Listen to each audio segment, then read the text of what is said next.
Halloween 3 Season of the Witch is the 1982 American film written and directed by Tommy Lee Wallace, a frequent John Carpenter collaborator, actually, and in his directorial debut, with Carpenter kind of lurking in the background as producer and composer alongside Alan Howarth.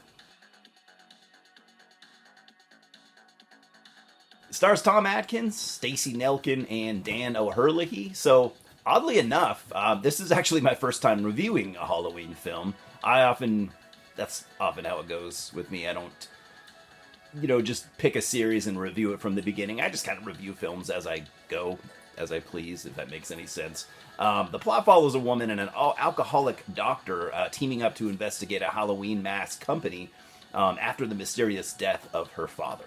So yeah, again, I didn't really plan on starting here with Halloween 3, but it's one of my favorite films from the Halloween franchise, actually. I'm one of those guys, I guess. And I was able to catch it in the theater recently, which was obviously super awesome. Sorry about Louis playing with his toys there in the background.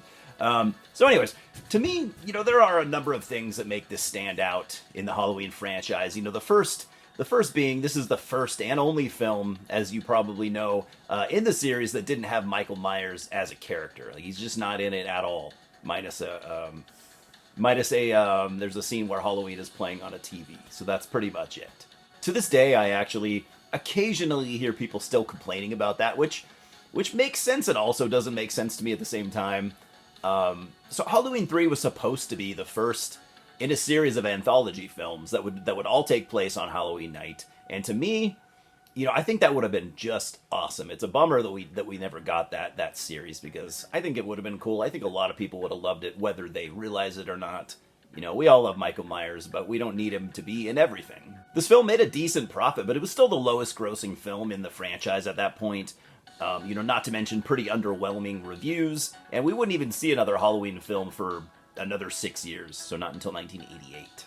Again, most critics didn't really care for it, and most fans weren't really happy about the lack of Michael Myers.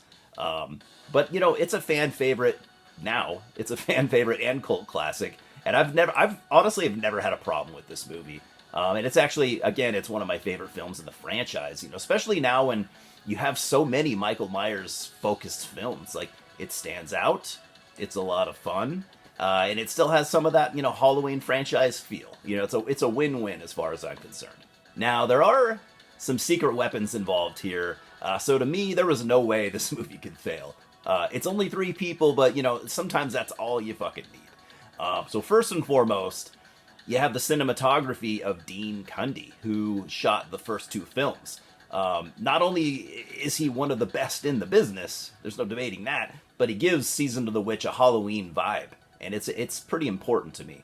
When I say Halloween vibe, I don't mean just, the Halloween season, although I guess you could say he does that too, but what I mean is there are times here where it's like certain shots and stuff where it's just like, yeah, that's exactly how he did this type of shot in the first film. You might know what I mean, but I don't want to get into technical aspects too much. But it's there, and I like it. But then you have a perfect lead in B-movie legend Tom Atkins. You don't really have a slasher villain to take charge here, so a good lead, I think, was mandatory, or at least a good cast. And last, we have John Carpenter's presence in the soundtrack, if nowhere else.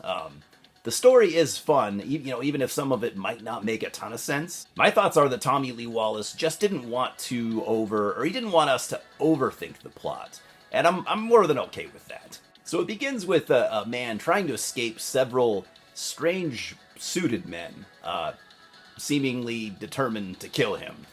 He barely escapes, but one of them ends up murking the dude in the hospital, by crushing his head with his bare hands, by the way.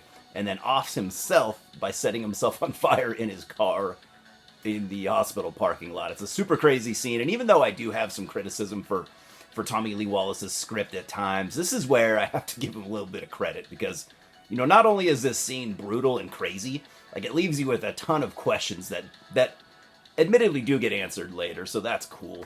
So our dead guy's daughter, Ellie, played by Stacey Nelkin, meets Dr. Daniel Chalice, played by God's gift to women, Tom Atkins. And he's got a pretty interesting story arc that at times feels like a different movie, like his rocky relationship with his ex-wife and kids. He works a lot, drinks constantly and hits on every woman that he encounters. If they're lucky, that is. So Ellie talks to him about the strange things surrounding her dad's death, including the fact that he was found holding a jack-o'-lantern mask made by the Silver Shamrock Company. Naturally, they decide to go investigate things themselves, but at first, of course, they bang. And what they end up uncovering, though, is kind of, to me, very, very Scooby-Doo, and that's okay. I'm a big Scooby-Doo fan. Anyone else feel that way? This just feels like a long Scooby-Doo episode to me. Right down to the over-the-top, ridiculous old white guy villain, with motives that don't really make sense. But again, we aren't really supposed to overthink it. So I'm giving Halloween 3 a 7.5 out of 10, man. Well, it's considered more of like a witchcraft, type movie, maybe a bit folk horror as well. I think some of the slasher elements that we love from the first two films are totally there.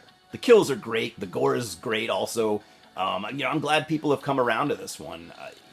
What about you? What do you think about this? Is this one of your favorites? Is it one of your least favorites? I always get a little disheartened when I see people do a Halloween ranking and they put this really low. I just man, you don't get it, I don't think. But anyways, and also on that note, which Halloween films do you like? And which ones do you dislike? I always love seeing people's lists, as long as Halloween 3 isn't near the bottom. Other than that, and I have a couple other bugaboos, but whatever. We'll talk about that. Leave me your maybe leave me a ranking or something. I'd love to see that. Cheers, guys, and I'll see you at the multiplex. Subscribe right now, please.